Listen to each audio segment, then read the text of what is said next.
Assalamualaikum warahmatullahi wabarakatuh. Bismillahirrahmanirrahim. Alhamdulillahirrabbilalamin. Yang saya banggakan seluruh peserta PBAK 2020 YIN Kediri, khususnya program studi hukum ekonomi syariah. Alhamdulillah pada kesempatan ini kita bisa bertemu meskipun via video, tetapi tidak mengurangi makna dari pertemuan kita, bahwa pada kesempatan ini saya akan menyampaikan profil program studi hukum ekonomi syariah. Yang pertama adalah bahwa kita harus mengetahui dulu apa itu program studi hukum ekonomi syariah. Program hukum ekonomi syariah adalah program studi yang objek kajiannya adalah ekonomi syariah perspektif hukum. Kita tahu bahwa ekonomi syariah itu bisa dilihat dari beragam perspektif. Ada yang dilihat dari perspektif manajemen, kemudian lahirlah namanya prodi manajemen syariah. Kemudian ada perspektif perbankan, maka lahirlah namanya prodi perbankan syariah. Kemudian ada perspektif akuntansi, maka lahirnya prodi akuntansi syariah. Dan untuk kesemuanya tadi itu berada di bawah Fakultas Ekonomi dan Bisnis Islam. Nah, untuk hukum ekonomi syariah ini karena wilayahnya adalah hukum, maka dia berada di bawah Fakultas Syariah. Nah, kemudian yang berikutnya, yang dimaksud dengan hukum ini bisa kita pahami. Yang pertama adalah hukum dalam pengertian fikih muamalah, bahwa hukum ekonomi syariah ini sebagai embrionya, sebagai dasar pengembangannya ini adalah dari fikih muamalah. Kemudian yang kedua, yang dimaksud hukum di sini adalah hukum dalam pengertian hukum positif yang berlaku di Indonesia. Ada beberapa hukum positif yang nanti akan dikembangkan di mata kuliah. Misalnya Undang-Undang Nomor 23 Tahun 2011 tentang pengelolaan zakat. Kemudian Undang-Undang Nomor 41 2001 tentang wakaf uang. Kemudian Undang-Undang Nomor 3 Tahun 2006 tentang PA yang punya kewenangan absolut untuk menangani sengketa ekonomi syariah dan seterusnya.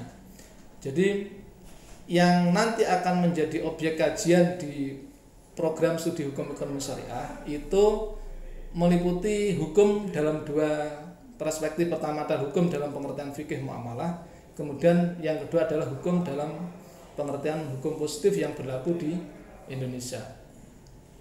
Lalu kemudian kenapa prodi HES atau program studi hukum ekonomi syariah ini didirikan? Paling tidak ada dua alasan. Yang pertama adalah karena semakin pesatnya perkembangan ekonomi syariah di Indonesia.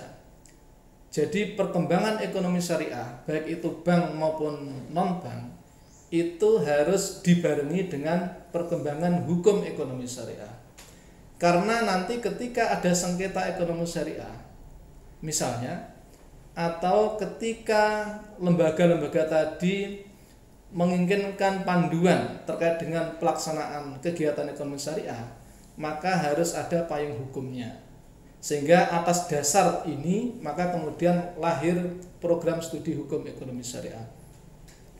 Yang kedua, kenapa prodi HES ini perlu berdiri? Ini karena amanat Undang-Undang Nomor 3 Tahun 2006 tentang perubahan Undang-Undang Nomor 7 Tahun 89 tentang peradilan agama yang mengakomodasi aspek hukum ekonomi dan bisnis syariah sebagai kewenangan absolut peradilan agama.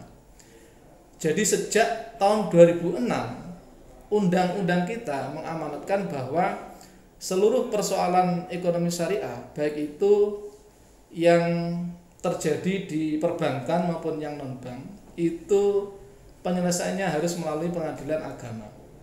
Padahal kita tahu bahwa hakim-hakim di pengadilan agama ini kebanyakan belum memiliki hakim yang spesifik di ekonomi syariah. Oleh karena itu, keberadaan prodi HES ini adalah dalam rangka untuk menyediakan tenaga-tenaga hukum yang mengerti tentang persoalan ekonomi syariah. Berikutnya tentang profil lulusan prodi HES. Jadi profil lulusan prodi HES ini sudah ditetapkan di dalam Permen Risdikti, ya, Peraturan Menteri Riset Pendidikan Tinggi, sehingga profil lulusan prodi HES ini seragam seluruh Indonesia, baik itu yang berada di PT KIN maupun yang berada di Kementerian Pendidikan. Profil lulusan prodi HES yang pertama adalah menjadi praktisi hukum. Yang dimaksud dengan praktisi hukum adalah orang yang berkecimpung di dalam persoalan hukum, misalnya sebagai hakim, sebagai panitera, sebagai advokat, arbiter, dan seterusnya. Profil lulusan yang kedua adalah sebagai syariah kontrak drafter atau orang yang merancang kontrak syariah, atau dalam bahasa konvensional ini adalah fungsi yang dilaksanakan oleh notaris. Kemudian yang ketiga adalah peneliti pemula. Bagaimana seorang sarjana ini kemudian dituntut untuk memiliki kemampuan untuk melakukan penelitian. Kemudian yang keempat adalah pengawas lembaga keuangan syariah. Kita tahu bahwa seluruh lembaga keuangan syariah, baik itu bank maupun non-bank, ini mengharuskan adanya DPS atau Dewan Pengawas Syariah. Dan untuk bisa menjadi DPS, maka dia harus mengerti terkait dengan persoalan hukum ekonomi syariah, baik itu dari sisi fikih muamalahnya maupun dari sisi hukum positifnya. Nah, 4 ini seragam seluruh Indonesia, bahwa profil lulusan prodi HES itu ada 4. Kemudian masing-masing perguruan tinggi ini memiliki distingsi masing-masing. Misalnya kalau di prodi HES Kediri, dia profil lulusannya ini ditambah dengan menjadi pengelola yuswaf atau zakat, infak, sedekah, dan wakaf. Jadi ini spesifik di program studi hukum ekonomi syariah YN Kediri. Kenapa ini yang kita pilih? Karena zakat ini memiliki peran dalam pengembangan ekonomi secara makro.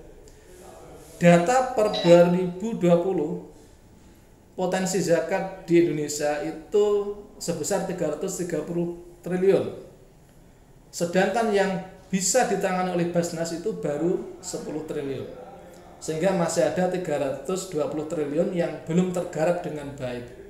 Nah, ini kalau kemudian dikelola secara baik, maka ini akan membantu program pemerintah dalam rangka mengentaskan kemiskinan. Lalu kemudian capaian pembelajaran lulusan program studi. Capaian pembelajaran lulusan program studi atau dalam bahasa lain bisa kita sebut sebagai standar kompetensi lulusan berdasarkan pasal 5 sampai 7 Peraturan Menteri Riset Pendidikan Tinggi nomor 44 tahun 2015. Ada 4. Pertama, meliputi sikap, kemudian yang kedua pengetahuan, yang ketiga keterampilan umum, yang keempat adalah keterampilan khusus. Dan ini standar seluruh Indonesia. Jadi standar kompetensi lulusan itu harus meliputi 4 aspek itu. Atau dalam bahasa sederhananya, untuk sikap dan keterampilan umum ini lebih mengarah kepada soft skillnya atau kemampuan soft skillnya. Sedangkan pengetahuan dan keterampilan khusus itu mengarah kepada hard skillnya. Sehingga untuk soft skillnya, untuk sikap dan keterampilan umum, ini standarnya ini ditentukan oleh Standar Nasional Dikti, oleh Kementerian Risdikti, Riset dan Pendidikan Tinggi. Sedangkan untuk pengetahuan dan keterampilan khusus yang merupakan hard skillnya, ini ditetapkan oleh Forum Program Studi Hukum Ekonomi Syariah yang ada di Indonesia. Dan secara aktif kita juga mengikuti asosiasi ini, yaitu yang bernama POSDESI, Paguyuban Dosen Hukum Ekonomi Syariah Indonesia. Berikutnya saya juga perlu menyampaikan tentang prospek kerja yang nanti bisa Anda masuki ya ketika sudah lulus dari program studi hukum ekonomi syariah. Sebagaimana profil lulusan yang saya sampaikan di atas, bahwa salah satu tempat kerja yang dituju sebagai goal dari prodi ini adalah bekerja di bidang hukum, atau dalam bahasa profil tadi namanya praktisi hukum. Bisa sebagai hakim, pengacara, panitera, dan seterusnya. Kemudian yang kedua, bekerja di industri ekonomi dan perbankan. Nah, industri ekonomi dan perbankan ini industri ekonomi bisa bukan bank, tetapi juga bisa bank. Maka nanti mahasiswa ini bukan hanya dibekali dari sisi hukumnya untuk menjadi pengawas, tetapi juga diajari tentang manajemennya, sehingga nanti bisa praktek sebagai pelaku ekonomi baik di bank maupun non bank, juga bisa praktek sebagai dewan pengawas syariah di industri keuangan, ekonomi, dan perbankan. Kemudian prospek kerja yang ketiga adalah sebagai pengelola zakat, baik itu di BAS maupun di LAS. Berikutnya saya akan menyampaikan tentang sebaran mata kuliah yang nanti akan ditempuh oleh mahasiswa, khususnya prodi hukum ekonomi syariah, bahwa mata kuliah yang harus Anda selesaikan itu sistemnya adalah SKS atau satuan kredit semester, sehingga kalau mungkin dulu di SMA ini bersifat klasikal ketika naik-naik semua dan seterusnya, nanti untuk kuliah kita mengikuti SKS. Jadi SKS ini harus ditempuh perorangan. Bisa jadi nanti semester 1 nanti sama-sama, tetapi di semester 2-nya itu sebagian sama-sama, sebagian tidak, karena jatah SKS yang diperoleh itu bisa tidak sama antara satu orang dengan orang yang lain. Nah, untuk sebaran mata kuliah nanti ada dua, ada yang mata kuliah itu hanya dikeluarkan di semester ganjil, kemudian ada mata kuliah yang dikeluarkan di semester genap. Mata kuliah yang dikeluarkan di semester ganjil itu tidak akan keluar di semester genap, demikian juga sebaliknya. Sehingga misalnya kalau di semester 1 nanti tidak lulus, misalnya ada mata kuliah yang tidak lulus, maka mengulangnya nanti juga di semester ganjil berikutnya, yaitu semester 3. Sehingga untuk semester 2 mata kuliah yang tidak lulus itu tidak keluar karena memang sebarannya dia di semester ganjil. Demikian juga nanti sebaliknya. Oleh karena itu ini perlu diperhatikan dalam rangka supaya nanti jatah maksimal 14 semester itu bisa dimanfaatkan semaksimal mungkin. Syukur-syukur nanti 4 tahun atau 8 semester sudah selesai secara efektif, sehingga nanti tidak ada kasus misalnya dia belum mengambil di semester ganjil tidak lulus, padahal dia sudah semester 13 dan ini harus diperbaiki di semester 15, dan 15 itu tidak ada. Karena kalau sudah semester 15 dia harus drop out atau DO. Lalu SKS yang harus ditempuh untuk keseluruhan itu ada 157 SKS. Jadi durasi SKS yang untuk S1 itu antara 140 sampai 160, dan untuk kita itu ada 157 SKS. Lalu kemudian mata kuliah yang disebar tadi dalam sebaran semester ganjil dan genap tadi, itu kalau kita lihat anatominya itu ada mata kuliah yang bersifat keislaman, seperti tentang teologi Islam, usul fikih, qawaid fikih, kemudian fikih muamalah 1 dan 2 dan seterusnya. Karena tadi di pengertian hukum ekonomi syariah, hukum itu bisa dipahami pertama adalah dari sisi fikihnya, yaitu fikih muamalahnya, kemudian yang kedua dari sisi hukum positifnya. Jadi ada mata kuliah yang bersifat keislaman, misalnya fikih muamalah 1 dan 2. Kemudian kita lihat anatomi ini berikutnya, yaitu ada yang kategorinya pengantar hukum. Ini untuk memberikan landasan kepada para mahasiswa sebelum dia masuk ke mata kuliah hukum. Kemudian yang ketiga ada mata kuliah hukum. Ada banyak mata kuliah di sini, ada hukum perikatan Islam, hukum perdata, hukum pidana, hukum perbankan syariah, hukum lembaga keuangan bank dan seterusnya. Jadi ini yang muatan hukumnya. Kemudian berikutnya ada mata kuliah pilihan dalam rangka untuk menajamkan keahlian di bidang hukum itu. Yaitu ada hukum perlindungan konsumen, ada hukum ketenagakerjaan, ada hukum informasi dan transaksi elektronik, dan hukum lingkungan dan sumber daya alam. Lalu kemudian ada mata kuliah pendukung soft skillnya, misalnya ada public relation dan pengembangan kepribadian. Karena bagaimanapun kesuksesan orang di dunia kerja itu didukung oleh dua keahlian. Pertama keahlian soft skillnya, yang kedua adalah keahlian hard skillnya. Lalu kemudian ada hukum acaranya, kemudian juga ada mata kuliah terkait dengan profil lulusan yang sebagai khas prodi HES yang terdiri, yaitu tentang siswa. Ada pengantar manajemen, di mana pengantar manajemen itu nanti bisa memberikan kemampuan pada mahasiswa untuk mengelola baik itu zakat maupun lembaga bisnis dan perbankan tadi. Kemudian ada manajemen zakat, infak, sedekah dan wakaf. Ada hukum perwakafan, ada akuntansi zakat, dan yang ini diperkuat dengan magang PPZ atau praktek pengelolaan zakat.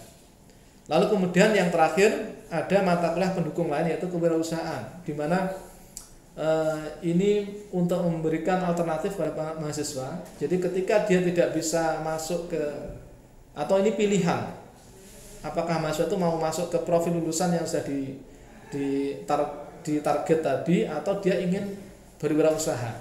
Maka supaya dia memiliki ilmunya, maka ada mata kuliah namanya kewirausahaan. Berikutnya saya juga menyampaikan tentang magang yang nanti akan dilaksanakan oleh mahasiswa prodi HES. Ada 4 magang yang nanti harus Anda jalani. Yang pertama adalah magang di tempat zakat, baik di BAS maupun di LAS. Ini lamanya sekitar 3 minggu. Ini maksudnya untuk menajamkan kemampuan Anda untuk menjadi pengelola zakat. Kemudian yang kedua ada magang di pengadilan agama, ini kurang lebih 1 bulan. Kemudian yang ketiga magang di pengadilan negeri, ini kurang lebih 1 bulan. Dan yang terakhir praktek di notaris, dalam rangka untuk profil yang kedua, yaitu syariah legal drafter tadi. Jadi semua bangunan kurikulum itu dibuat dalam rangka untuk mencapai profil lulusan tadi. Dan ini terus kita komunikasikan dengan Asosiasi Program Studi Hukum Ekonomi Syariah seluruh Indonesia, sehingga nanti kalau ada perlu penyempurnaan, maka setiap 4 tahun kita akan melihat ulang apakah kurikulum yang sudah kita buat ini sudah sesuai dengan capaian yang kita inginkan. Kemudian yang sebagai tambahan yang terakhir, bahwa gelar lulusan HES nanti adalah sarjana hukum, karena ini berada di bawah Fakultas Syariah, dan keahlian yang diinginkan adalah praktisi hukum. Ini profil lulusan yang utama, sehingga gelarnya adalah sarjana hukum. Terus yang terakhir untuk NIM, jadi nanti setiap mahasiswa akan memiliki nomor induk mahasiswa, ada 9312. Ini adalah spesifik prodi HES. Kemudian 012 ini adalah nomornya, kemudian 2 angka terakhir 19 itu adalah angkatan masuk. Nah, angkatan masuk ini fungsinya adalah untuk melihat Anda semester berapa. Kalau misalnya jatah kuliah kita maksimal 14 semester, maka dihitung mulai 2 angka terakhir ini, 19 ini. Meskipun mahasiswa misalnya cuti, maka cuti ini tidak akan mengurangi jatah 7 tahun atau 14 semester yang sudah ditetapkan. Jadi ngitungnya meskipun cuti ini tetap sesuai dengan nomor NIM yang terakhir itu. Dalam misalnya 19 berarti dia masuk Maka 7 tahun berikutnya maka dia harus sudah selesai maksimal. Lebih dari itu maka dia harus drop out. Saya kira itu untuk pengenalan prodi hukum ekonomi syariah yang bisa saya sampaikan, dan selamat datang di program studi ekonomi syariah. Semoga Anda bisa belajar dengan baik di IAIN Kediri. Demikian yang dapat saya sampaikan. Assalamualaikum warahmatullahi wabarakatuh.